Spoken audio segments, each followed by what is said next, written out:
മക്കളെ, ജെറുസലം വചന കൂടാരത്തിൽ നിന്നും 3 മിനിറ്റിന്റെ പ്രാർത്ഥനയിൽ നമ്മൾ സംബന്ധിച്ചുകൊണ്ടിരിക്കുകയാണ്. പരിശുദ്ധാത്മാവരോട് പ്രാർത്ഥിച്ച് ആത്മാവിൽ നിറയാൻ വേണ്ടി നമ്മൾ ദാഹിച്ച് പ്രാർത്ഥിക്കണം. ഒരു കൊച്ചു പ്രാർത്ഥന ഞാൻ ചൊല്ലട്ടെ.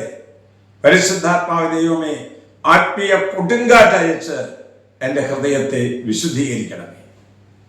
പരിശുദ്ധാത്മാവ് ദൈവമേ, ആത്മീയ കൊടുങ്കാറ്റയച്ച് എൻ്റെ മക്കളെല്ലാവരെയും നവീകരിക്കണമേ. അങ്ങനെ ഒന്ന് പ്രാർത്ഥിച്ചു തുടങ്ങി. ഇതാ കർത്താന്റെ വചനം നമുക്ക് തരുന്നു. റോമക്കാർക്ക് എഴുതിയ ലേഖനം 5-ാം അധ്യായം 5-ാം വാക്യം. പ്രത്യാശ നമ്മെ നിരാശരാക്കുന്നില്ല.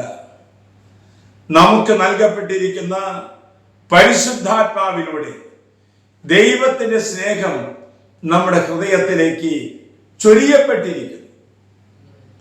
ദൈവത്തിന്റെ സ്നേഹം ആരുടെ ഹൃദയത്തിലേക്ക് കടന്നു വരുന്നുവോ അവിടെ നിരാശയില്ല, അവിടെ പിശാചിന് സ്ഥാനമില്ല.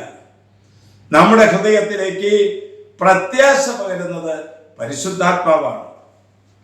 നമ്മുടെ ജീവിതത്തിന്റെ നാൾ വഴികൾ ഒന്ന് പരിശോധിച്ച് നോക്കുക.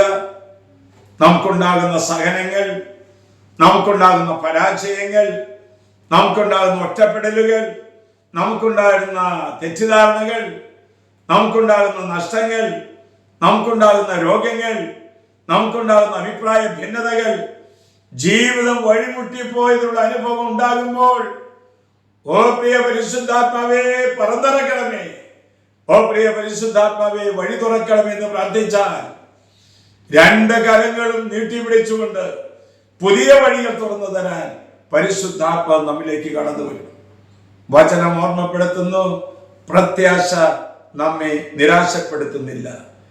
ഇപ്പോഴുള്ള സാഹചര്യങ്ങളെ മനസ്സുകൊണ്ട് പൊരുത്തപ്പെട്ടുകൊണ്ട് നീ ആത്മാവിൽ ആരംഭിക്കുക. നമ്മുടെ കർത്താവ് യേശു മിശിഹായുടെ കൃപയും പിതാവായ ദൈവത്തിന്റെ സ്നേഹവും പരിശുദ്ധാത്മാവിന്റെ സഹവാസവും നാം എല്ലാവരോടും കൂടി ഉണ്ടായിരിക്കട്ടെ, എപ്പോഴും എപ്പോഴും എന്നേക്കും. ആമേൻ.